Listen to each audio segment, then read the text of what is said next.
Good day. This is Wednesday, April the 3rd, 2024. Welcome to the Daily Article Podcast. I'm Chris Elkins narrating today's article written by Denison Forum co-founder and CEO, Dr. Jim Denison. According to the CDC, avian influenza has infected more than 82 million poultry in 48 U.S. states. H5N1 has also spread to marine animals, killing tens of thousands of seals and sea lions. Last Friday, we learned that it had spread to dairy cattle in the U.S. for the first time. Now, a person in Texas is being treated for the bird flu after having direct exposure to dairy cattle presumed to be infected by the virus. This is the second human case of the illness in the U.S., but the first linked to exposure to cattle. Authorities say that the risk to the general public remains low, but when the virus is contracted by humans, symptoms can range from mild upper respiratory tract infection to severe pneumonia, acute respiratory distress syndrome, shock, and even death. In other news, the Biden administration is raising alarms about how malign actors could exploit electric vehicles, chargers, and rooftop solar systems to wreak havoc on the homeland. Multiple nations are especially warning about China's capacity for cyber warfare. One U.S. official stated, "What is most alarming about this is the focus is not on data theft and intellectual property theft, but rather to burrow deep into our critical infrastructure with intent of launching destructive or disruptive attacks in the event of a major conflict." Here's what these stories have in common. They illustrate the fact that what we cannot see can be even more dangerous than what we can see, since it's harder to prepare for the former than the latter. This principle is relevant to our souls and to the soul of our nation. This week, we're exploring ways we can demonstrate the relevance of Easter Sunday by our changed lives every other day of the week. Such a commitment can be our most persuasive apologetic in a relativistic culture that rejects objective truth claims but is drawn to the power of personal stories.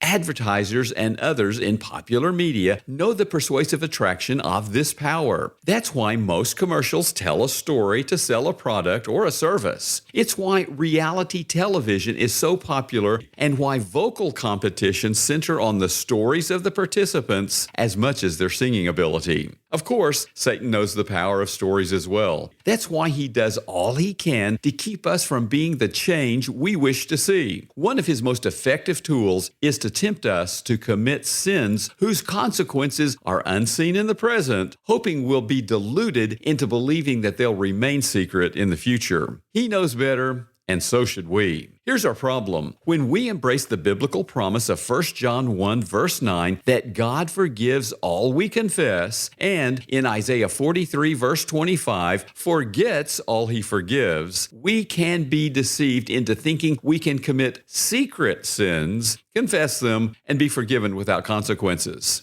There are 4 biblical reasons we should reject this deception. Referencing Galatians 6 verses 7 and 8, sinful choices bring consequences that remain even after the sin is forgiven. A nail can be removed from a piece of wood, but the hole remains. We learn from 1 Corinthians 3 verses 12 through 15 that every act of disobedience, even if confessed and forgiven, forfeits an act of obedience for which we would have been rewarded in this life and the next. We read in Luke 8 verse 17 that secret sin never stays secret. Satan loves to lead us up to a ladder of cultural influence so far that our falls, when they inevitably come, devastate us and our witness as much as possible. And sin enslaves, as Jesus warned in John 8:34, everyone who practices sin is a slave to sin. Billy Graham commented on this 4th fact, quote, "The more we do it, the easier it is to practice lust, greed,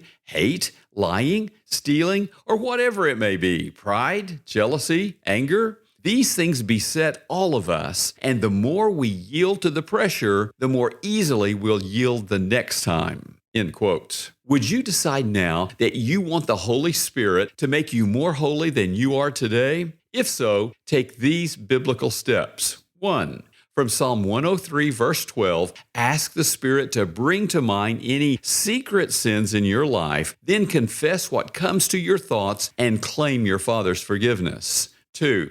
Now ask the Spirit to reveal any strategy by the enemy to tempt you into such sins in the present and in the future. When you face them, from 1 Corinthians 10, verse 13, turn them immediately over to your Lord, claiming His power over sin and Satan. 3. Claim your status as God's beloved. From 1 John 4, verse 16, remember that you are a chosen vessel through whom the Spirit can act to lead those you influence closer to Christ as a catalyst for the awakening we need so desperately.